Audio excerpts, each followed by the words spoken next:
Seni adalah ekspresi ruh yang mengandung dan mengungkap keindahan. Keindahan itu dapat menjadi jalan menuju Tuhan, sebab Allah itu indah dan menyukai keindahan.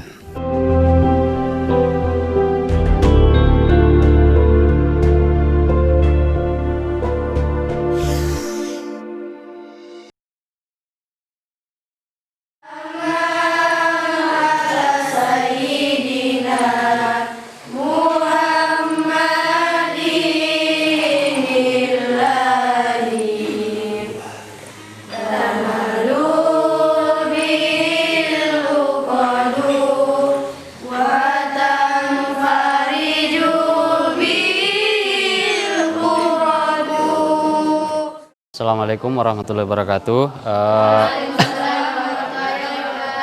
Hari ini kita coba gambar bentuk lagi. Kita coba matangkan garis-garis, lalu kita coba melatih penglihatan atau kejelian melihat satu objek. Makanya nanti kalau misalnya objeknya ini bisa pindah tempat, cari objek yang lain. Di sini ada dua objek, yaitu ceret sama gelas. Di sini banyak garis yang perlu kita lalui, banyak garis di sini. Jadi nanti saya akan tata, nanti teman-teman bisa pindah tempat. Kalau misalnya objeknya tidak ini, bisa pindah tempat. Beragam seni telah mengiringi perjalanan perkembangan Islam sebagai agama besar di dunia. Salah satunya adalah seni rupa. Seni rupa merupakan cabang seni yang karyanya bisa dinikmati mata dan disentuh indera peraba kita. Ya, nah itu tempatnya. Silahkan digambar, kan? Di sana ada garis, ada bidang. Lalu ada warna yang ada cahaya yang perlu kalian perhatikan. Oke, sekarang dicoba digambar. Islam dan seni merupakan dua hal yang tidak bertentangan sama sekali. Imam Al-Ghazali dalam kitab Ihya Ulumuddin menyampaikan, orang yang tak tergerak oleh seni bagaikan kering jiwanya. Benda. Nah.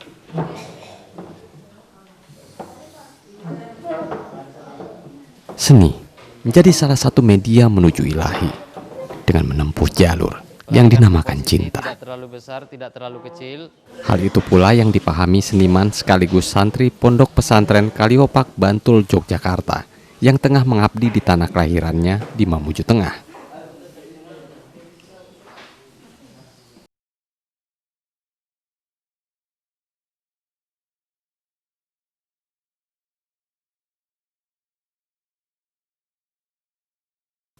Alumni Institut Seni Indonesia Yogyakarta ini mengajar dasar-dasar seni rupa di pesantren Salafiyah Fastabiqul Khairat, Karosa, Mamuju Tengah. Contohnya ya, sebelumnya saya nyantri, saya seni dulu, lalu kemudian ternyata gabung dengan teman-teman, akhirnya saya bisa nyantri. Nah, itu pengalaman yang saya coba renungi. Ternyata seni itu tidak hanya sebagai popularitas tapi juga saya pakai sebagai jalan kemana ya, tentunya jalan menuju sang ilahiyat. Di luar pesantren, ia tergabung dalam Les Bumi, lembaga seniman budayawan Muslimin Indonesia, bagian dari Ormas Islam Nahdlatul Ulama. Bersama rekan-rekan di NU, Kirno aktif mengikuti pelatihan sebagai bentuk aktualisasi diri.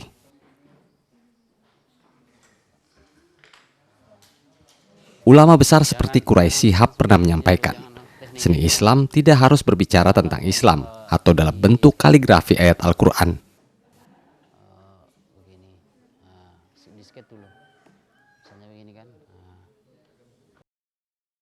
Ketika keluar dari pondok, mereka tidak kaku, mereka tidak kaget bahasanya seperti tidak kaget melihat dunia di luar pondok.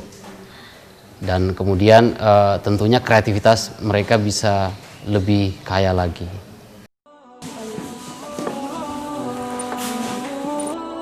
Ia adalah ekspresi keindahan alam, kehidupan dan manusia yang sejalan atau tidak bertentangan dengan nilai-nilai Islam.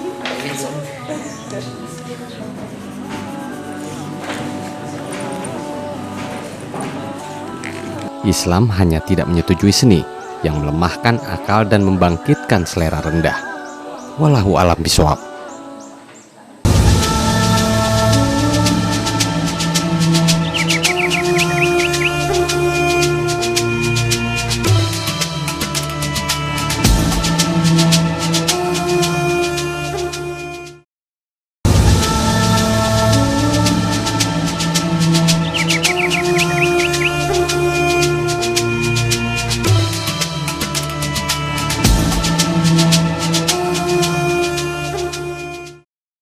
لبيك اللهم لبيك لبيك لا شريك لك لبيك إن الحمد والنعمة لك والملك لا شريك لك لا إله إلا الله محمد رسول الله عليه صلاة الله وآله والأحبة لا إله إلا الله محمد رسول الله عليه صلاة الله وآله والأحبة And your mercy like the sun and be gracious as the earth. Let your kindness come like rain that cares not.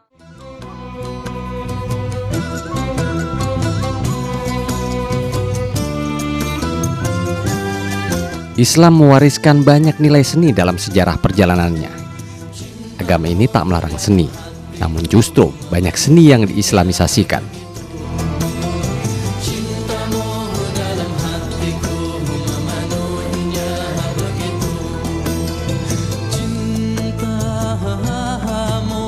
Seperti penggunaan alat musik rebana untuk mengiringi salawat, alunan musik India dan Timur Tengah yang mengiringi nasyid, hingga seni kaligrafi yang menghiasi masjid-masjid di seluruh dunia. Hal itu yang diyakini pendiri pondok pesantren Fastabiqul Khairat.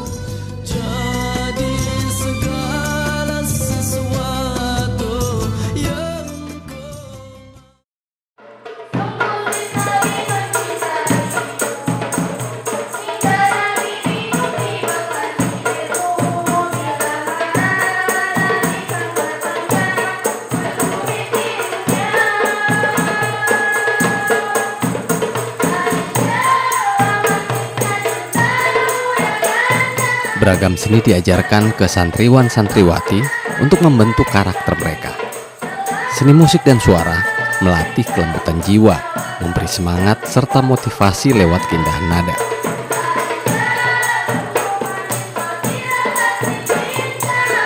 Yang kita tanamkan pertama di pondok pesantren itu memang adalah pembentukan karakter dan akhlak. Akhlak yang kata Rasulullah SAW, dosa itu adalah apa yang apabila hatimu tergetar untuk melakukannya. Jadi sebenarnya ketika santri besar dan tumbuh di pondok pesantren itu sudah ada filter dalam dirinya. Ketika hal ini tidak layak menurut hati nuranimu, maka jangan lakukan. Ya. Dosa itu apa yang ketika engkau malu dilihat orang, maka jangan lakukan. Ya, itu garis besarnya seperti itu.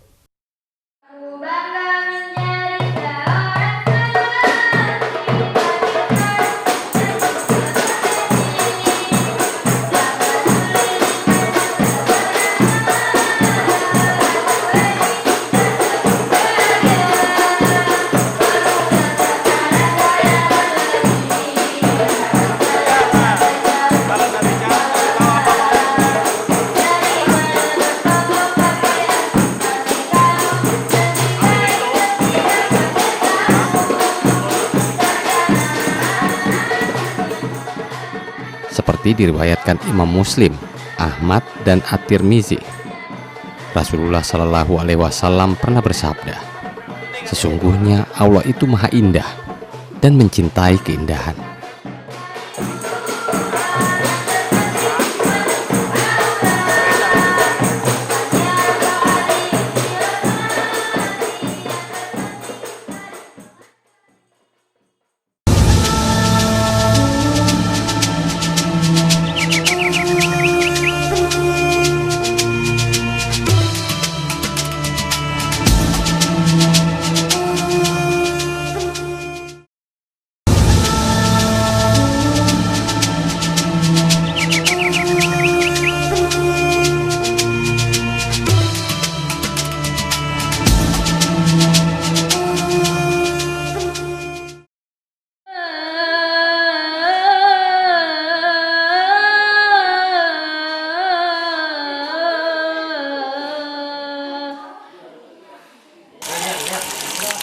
حي على الفلاح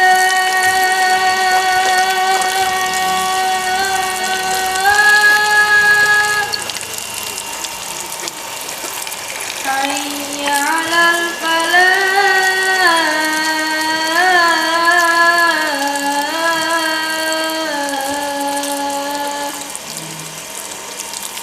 الله أكبر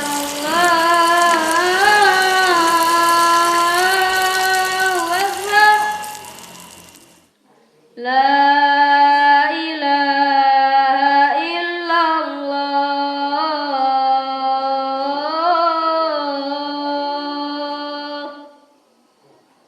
الله أكبر.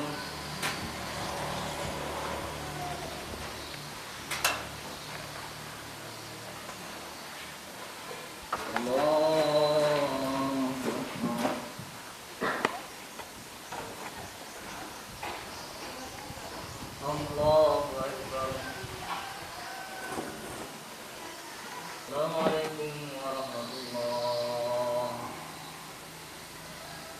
السلام عليكم ورحمة الله. لا إله إلا الله وحده لا شريك له له الملك وله الحمد يحيي ويميت وهو على كل شيء قدير. Ada 40-an santriwan-santriwati yang mondok di sini.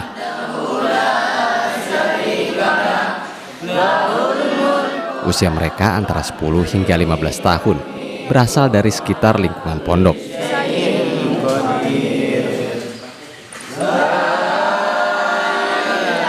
Mereka bersama selama hampir 24 jam setiap harinya. Bagi Ustadz Iqbal, metode ini bertujuan untuk memberikan pelajaran sempurna ala pesantren.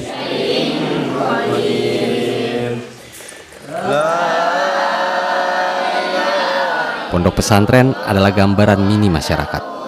Mereka akan bergaul dengan beragam jenis karakter sebagai bekal sebelum terjun ke tengah masyarakat, sehingga kelak lahir pemimpin yang bijaksana.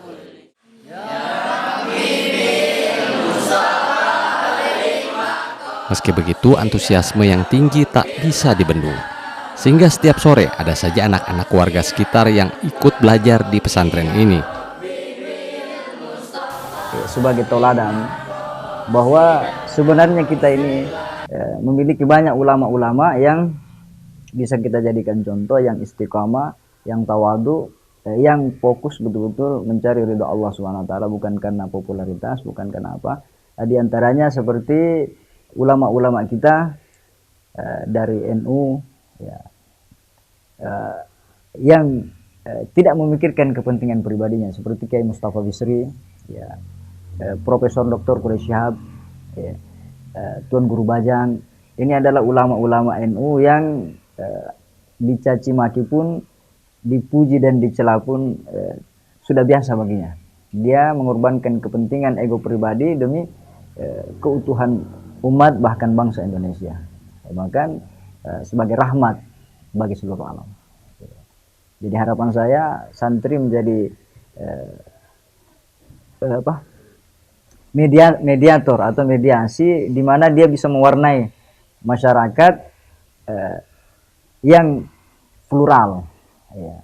Jadi dia menjadi jangkar pemersatu di antara berbagai macam ideologi, di antara berbagai macam paham-paham yang berkembang di masyarakat. Jadi cara pengertiannya bagaimana? Fa inna samia, maka sesungguhnya orang yang mendengar karena ada apa? Majhul, Majhul, artinya apa yang disusun. apa yang berarti Fil mudhari. fi'il mudhari atau itu Mengkaji kitab kuning merupakan tradisi sekaligus ciri khas pesantren salaf atau tradisional. Kaqama Zaidun. Wasami'i alaiha kaqama Zaidun, dan orang yang mendengar atasnya seperti Kitab dengan huruf-huruf tanpa harakat atau gundul menjadi acuan dalam pengajaran. Untuk memahami isi kitab, para santri terlebih dahulu belajar tata bahasa Arab seperti ilmu nahwu dan sorof yang dibimbing pengasuh pesantren atau santri senior.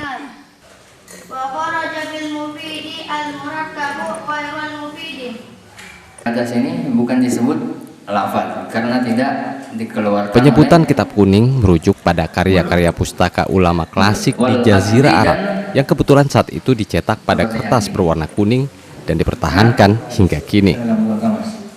Yang sorof mana? Angkat tangan. Penyebarannya diawali oleh ulama-ulama Nusantara usai berkunjung ke Mekah dan Madinah. Kekalamin ini seperti pembicaraannya. Mempelajari ajaran Islam lewat kitab kuning mampu menghasilkan pemahaman makna lebih detail. Para santri dilatih menerjemahkan makna secara hati-hati dan lebih mendalam, sehingga tak hanya berpedoman pada terjemahan.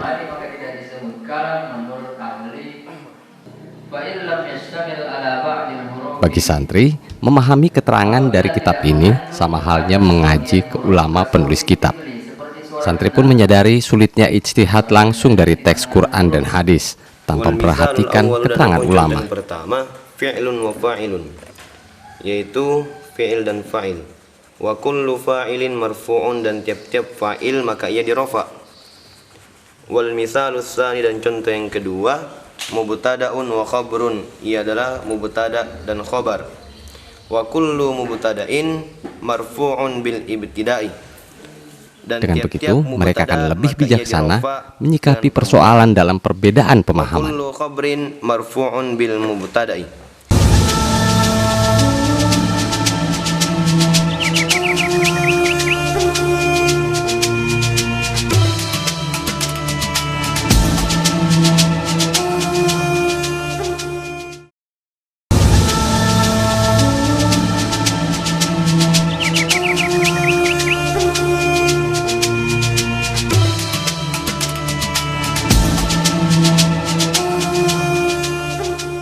Keagamaan adalah dua hal yang tak bisa dipisahkan.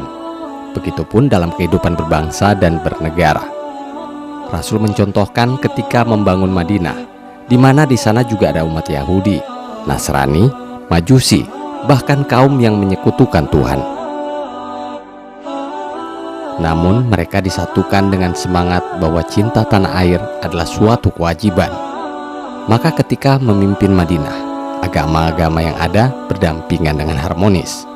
Sebab Islam adalah agama kedamaian dan penuh rahmah, bukan agama yang menganjurkan untuk menghilangkan hak orang lain ataupun menyalahkan pihak lain hanya demi ego kelompok. Allah memperingatkan Rasulullah SAW, walaupun tafazan ghalizal qalbi lam faddu min haulik. Seandainya engkau keras, ya, tegas, yang berlebihan, lam faddu min haulik, niscaya mereka akan lari meninggalkanmu, mereka akan menjauhi dakwamu, wahai Muhammad. Dan Rasulullah SAW, banyak sahabat-sahabat pada zaman itu masuk Islam bukan karena diceramai, tetapi karena akhlak dan perilaku beliau, menerima perbedaan-perbedaan itu. Di antaranya Allah tegaskan, kul ya ayyuhal kafirun la a'budu ma ta'budun. Di akhir ayat itu, lakum dinukum waliyadin. Bagimu agamamu karena menurutmu ini agama, bagi saya ini agama karena menurut saya inilah agama saya. Nah, jadi kita tidak mempersoalkan mereka karena menurut mereka itu adalah agama mereka dan ini adalah agama kami.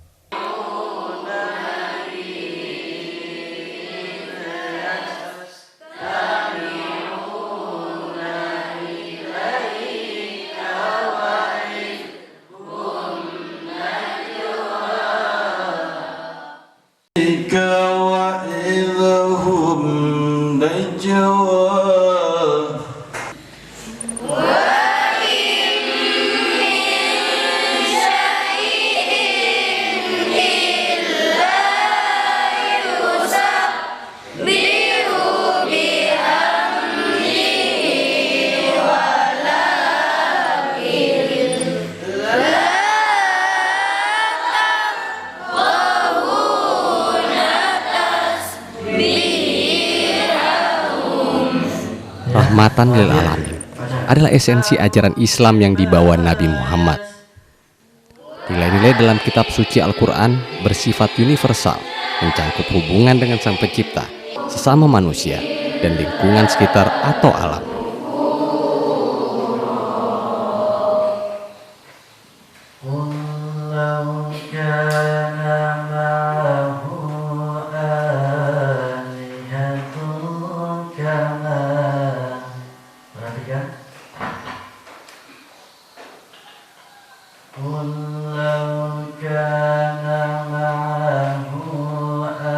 Dalam ilmu tasawuf, rahmat dalam Islam tak hanya tercermin pada ajarannya, namun juga akhlak sang Rasul terakhir. Seluruh rahmat itu merupakan pantulan cahaya ilahi. Maka umat Islam seharusnya mampu merefleksikan cahaya itu ke setiap makhluk.